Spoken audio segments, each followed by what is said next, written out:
Good morning. Bharat के भूगोल की लास्ट क्लास में हमने देखा भारत की जियोलॉजिकल स्ट्रक्चर के बारे में, भारत के जियोलॉजी के बारे में। और आज हम अध्ययन करेंगे भारत के भू आकृतिक विभाजन के बारे में। तो जैसा कि हमें पता है कि भारत भौगोलिक विविधताओं का देश है। भारत की भू आकृति में अत्यधिक विविधता पाई जाती है। यहाँ पर लगभग सभी प्रकार की स्थलाकृतियाँ आप देख सकते हैं। एक मोटे अनुमान के अनुसार भारत के कुल क्षेत्रफल के लगभग 29.3% भाग पर आपको पर्वत विस्तारित हैं। 27.7 भाग पर पठारी भाग विस्तृत है और जो रिमेनिंग है 43% भाग उसके ऊपर मैदान का विस्तार है। तो इस प्रकार हम देखते हैं कि भारत की जो भू आकृतिक विविधता है वो अत्यधिक है। अब भारत के भू आकृतियों को देखोगे तो उसमें पर्वत, पठार, मैदान आपको दिखाई देंगे। जो पर्वत है वो अपेक्षाकृत नवीन है, अपरदन की दर वहाँ पर ज़्यादा है। दक्षिण भारत में जो प्रायद्वीपीय पठार हैं वो कटे फटे हैं, वहाँ पर अपरदित चट्टानें ज़्यादा है। पर्वतीय भागों में ढाल अधिक है, पठारी भाग में ढाल कम है क्योंकि अपरदन वहाँ पे ऑलरेडी हो चुका है। इसके बाद में जो विशाल मैदान है वो समतल है और इन दोनों के मध्य विस्तृत है। मोटे तौर पर आप विभिन्न भू आकृतियों को देखोगे तो भारत को 6 भू आकृतिक खंडों में हम बांट सकते हैं। इन 6 में है सबसे पहले उत्तर और उत्तरी पूर्वी पर्वतमाला, उसके बाद में उत्तर का मैदान, तीसरे नंबर पे है प्रायद्वीपीय पठार, चौथे नंबर पे है आपका पश्चिमी मरुस्थल, उसके बाद है तटीय मैदान। तटीय मैदान आपके जो प्रायद्वीपीय पठार है उसके दोनों तरफ अवस्थित है। और द्वीप समूह आपके बंगाल की खाड़ी में अंडमान निकोबार द्वीप समूह और अरब सागर में आपके लक्षद्वीप अवस्थित हैं। तो ये कुल मिला के मोटे तौर पर भारत को निम्न 6 भू आकृतिक खंडों में हम बांट सकते हैं। इस डायग्राम में भी आप मैप में भी आप देखोगे कि जो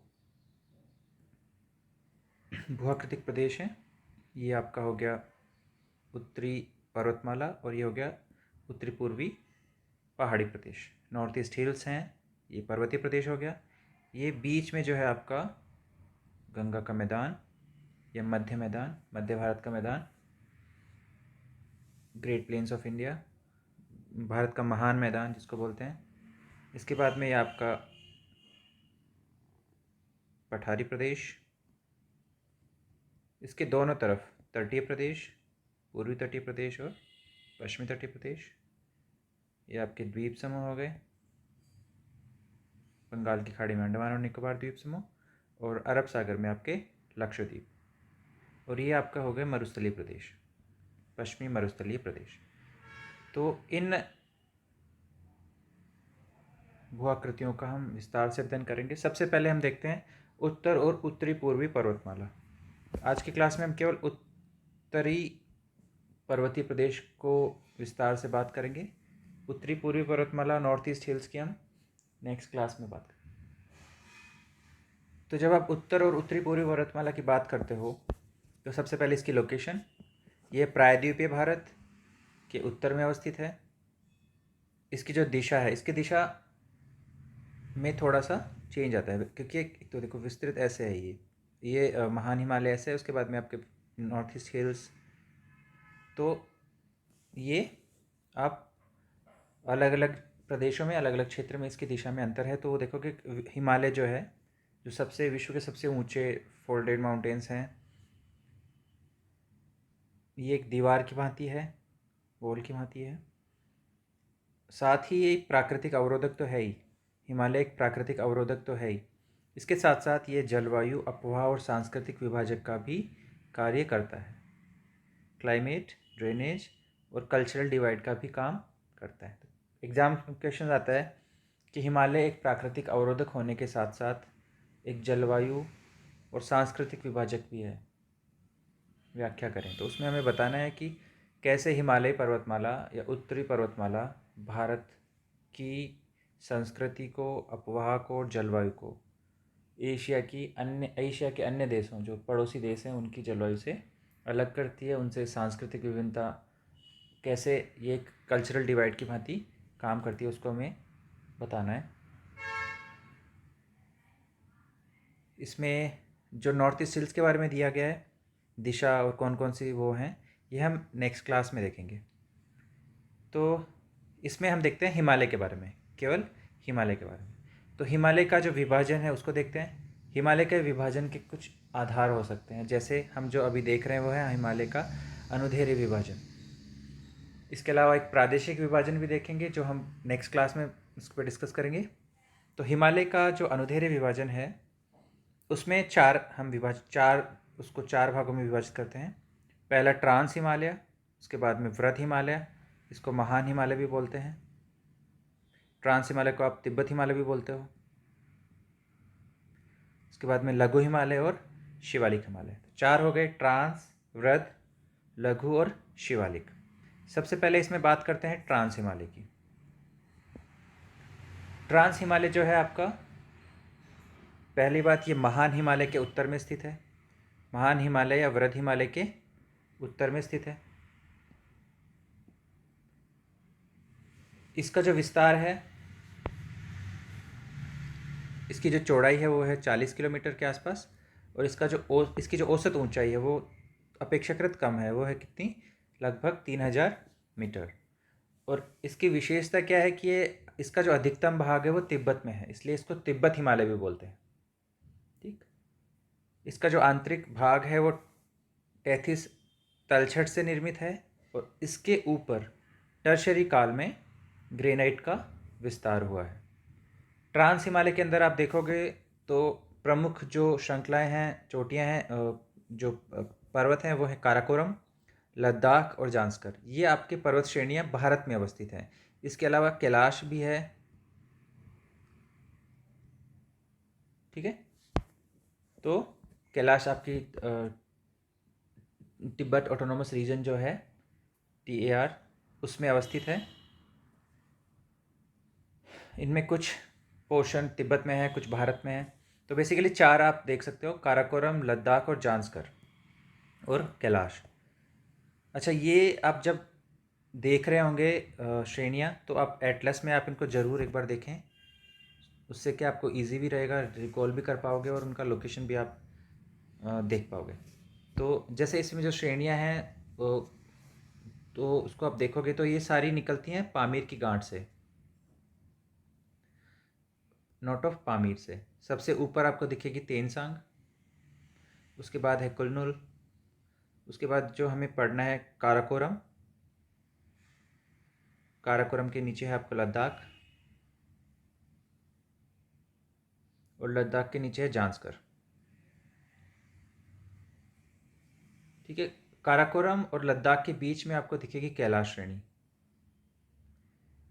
तो काराकोरम, कैलाश, लद्दाख और जांस्कर, ये आपको पढ़ना है। जांस्कर के नीचे है आपका जो नियमित रूप से फैला हुआ है, ये आपका है वृहद हिमालय, इसको महान हिमालय बोलते हैं। तो ट्रांस हिमालय के बारे में क्या पढ़ना है आपको? ट्रांस हिमालय वृहद हिमालय के ऊपर अवस्थित है। इसकी प्रमुख श्रेणियां जो हैं वो है काराकोरम, लद्दाख, जांस्कर और कैलाश हैं। इसका अधिकतम जो विस्तार है वो आपका है तिब्बत में, इस कारण से इसको क्या बोलते हैं, तिब्बत हिमालय भी बोलते हैं। जो केटू का नाम सुना होगा आपने, जो भारत की सर्वोच्च चोटी है, केटू या गॉडविन आस्टीन, जिसकी जो हाइट है वो है 8611 मीटर। ये आपकी काराकोरम पर अवस्थित है। ठीक है। तो ट्रांस हिमालय के बारे में इतना ही। इसके बाद में नेक्स्ट हम देखते हैं वृहद हिमालय। वृहद हिमालय, जिसको महान हिमालय भी बोलते हैं, ये आंतरिक हिमालय या हिमाद्री भी कहा जाता है। यहाँ पर सर्वोच्च चोटियाँ, हिमालय की जो सर्वोच्च चोटियाँ हैं यहाँ पर पाई जाती हैं। इसकी चौड़ाई थोड़ी सी कम है, 25 किलोमीटर के आसपास है, लेकिन इसकी जो औसत ऊंचाई है वो सर्वाधिक है। कितनी है? 6100 मीटर, 6100 मीटर्स। हिमालय की लगभग सभी बड़ी चोटियाँ, सभी ऊंची चोटियाँ, जिनमें माउंट एवरेस्ट, कंचनजंगा, नंगा पर्वत, मकालू, धौलागिरी, अन्नपूर्णा, नंदा देवी, बद्रीनाथ, ये सारी इसके ऊपर अवस्थित हैं। ठीक है।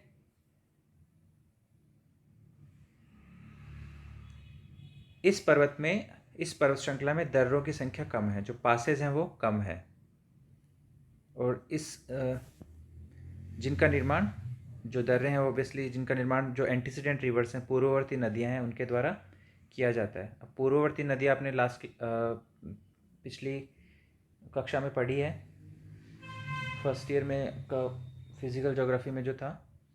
पूर्ववर्ती नदियाँ कौन सी होती हैं? पूर्ववर्ती नदियाँ वो नदियाँ होती हैं जिनका निर्माण जब स्थलखंड का उत्थान हुआ उससे पहले से हो चुका है, जिनका निर्माण स्थलखंड के उत्थान से पहले से हो चुका है, तथा वो उन्हीं मार्ग में गमन कर रही हैं जिस मार्ग में वो अपनी उत्पत्ति के समय कर रही थी। तो यदि नदी के मार्ग में आए किसी स्थलखंड का उत्थान होता है तो क्या करती है, जो एंटीसीडेंट रिवर या पूर्ववर्ती नदी है वो उस ऊंचे उठे स्थलखंड को काटकर पुराने मार्ग और घाटी को सुरक्षित रखती है। ठीक है, तो ये आपका हो गया वृहद हिमालय। वृहद हिमालय के बारे में एक इंटरेस्टिंग फैक्ट यह है कि वृहद हिमालय या महान हिमालय में पूर्व की तुलना में पश्चिमी भाग में हिमरेखा की ऊंचाई अधिक होती है। अर्थात पूर्वी भाग में पश्चिम की अपेक्षा अधिक निचले भाग में बर्फ देखी जा सकती है। जिसका कारण क्या है? जिसका कारण है कि जो पश्चिमी भाग है वो अधिक शुष्क होता है। ठीक है, इसके बाद में हम नेक्स्ट देखते हैं लघु हिमालय। लघु हिमालय का जो दूसरा नाम है वो है हिमाचल श्रेणी या हिमाचल हिमालय, इसको मध्य हिमालय भी बोलते हैं। इसका विस्तार कहाँ है? विस्तार इसका महान हिमालय के दक्षिण में है।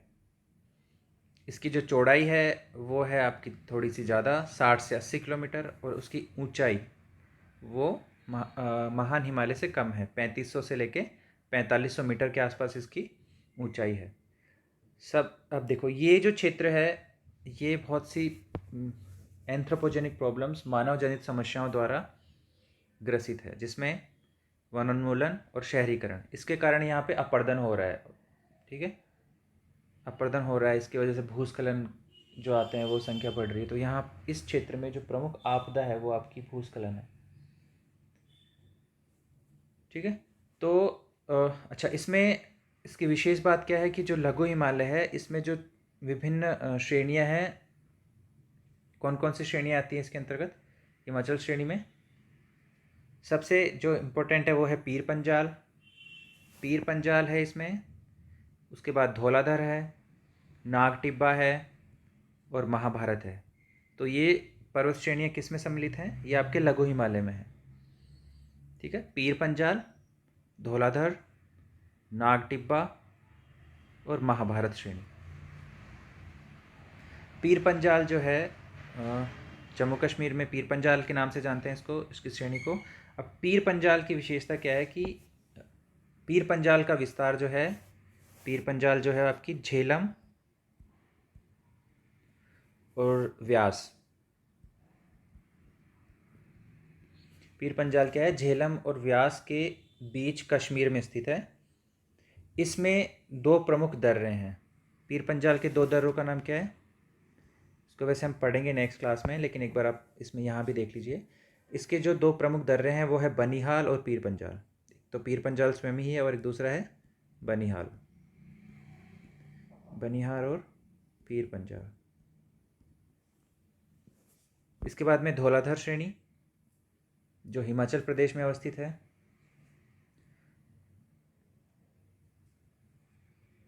इसका मुख्यतः विस्तार हिमाचल में है, लेकिन थोड़ा सा विस्तार इसका उत्तराखंड में भी है, तो इसको आप मैप में लोकेट करिएगा, धौलाधर श्रेणी। इसके बाद में है नाग टिब्बा। नाग टिब्बा आपकी कहाँ पर है? उत्तराखंड में। और नेपाल में जो है इसका महाभारत श्रेणी का विस्तार नेपाल में है। अब इसमें आप देखोगे, यदि आप एटलस देख रहे होंगे तो उसमें आपको दिखेगा कि ये महान हिमालय आपको ऐसा दिखाई देगा, बिल्कुल निरंतर है, और उसके नीचे आपका लघु हिमालय है वो ऐसे।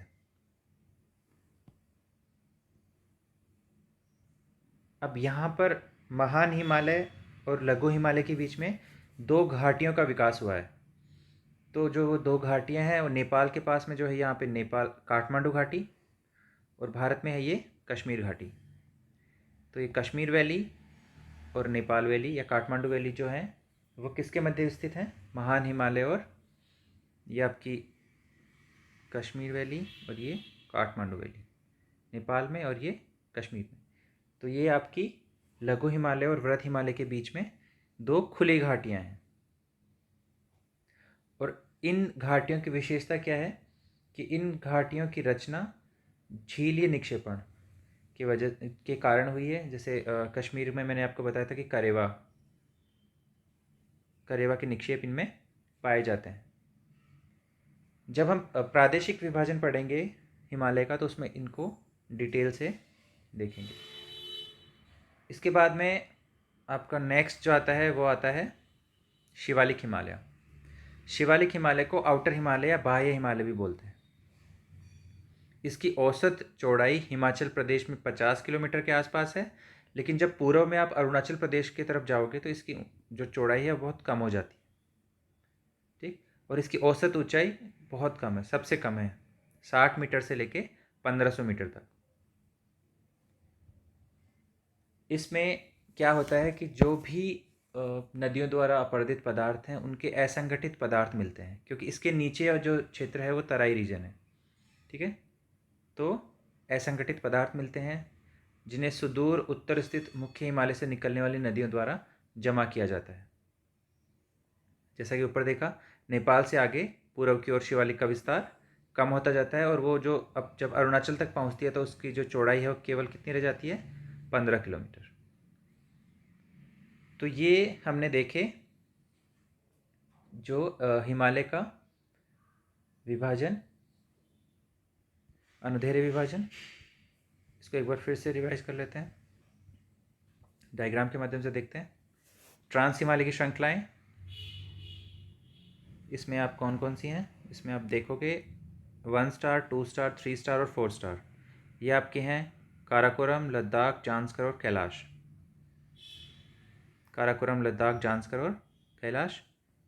इसके बाद में ये आपका जो निरंतर है ये है आपका महान हिमालय, जो सर्वोच्च हिमालय है, सबसे ऊंचा हिमालय है, सबसे ज़्यादा ऊंची पर श्रृंखलाएँ इसके ऊपर पाई जाती हैं। 1 नंबर पे आप देखोगे जो है नंगा पर्वत है, जहाँ से स्टार्ट होता है ये, और 6 नंबर जहाँ पर एंड होता है वो है नामचा बरवा। नंगा पर्वत और नामचा बरवा पे हिमालय में सिंटेक्शियल बैंड पाए जाते हैं, हेयर पिन बैंड पाए जाते हैं, मतलब एकदम से मुड़ जाता है वो। ठीक है, इसके अलावा काराकोरम की जो सर्वोच्च चोटी है वो है गार्डविन ऑस्टिन, यहाँ पे है आपकी माउंट कैलाश, माउंट एवरेस्ट, यहाँ पे कंचनजंगा सिक्किम में जो है। तो ये ट्रांस हिमालय हो गया, ये आपका। उसके नीचे वृहद हिमालय हो गया। वृहद हिमालय के नीचे जो कटा फटा है वो आपका लघु हिमालय हो गया। और सबसे जो छोटा, सबसे नीचे जो जिसका सबसे कम विस्तार है, सबसे कम चौड़ा और सबसे कम ऊंचा है वो आपका शिवालिक हिमालय हो गया। तो ट्रांस हिमालय, वृहद हिमालय, लघु हिमालय और शिवालिक हिमालय। इसमें देखने की बात है कि लघु हिमालय और महान हिमालय के बीच में दो घाटियाँ पाई जाती हैं। यहाँ पे आपकी कश्मीर वैली, कश्मीर घाटी, और दूसरी होगी आपकी दोनों के मध्य काठमांडू घाटी। ठीक है, तो ये आपका हिमालय हो गया। नेक्स्ट क्लास में हम देखेंगे हिमालय का प्रादेशिक विभाजन, जिसमें हम बात करेंगे इसकी विभिन्न क्षेत्रों की, कौन कौन से क्षेत्र में कौन कौन सी पर्वत श्रृंखलाएँ हैं और वहाँ पर क्या क्या जनजातियाँ पाई जाती हैं और क्या क्या उनकी विशेषताएँ हैं।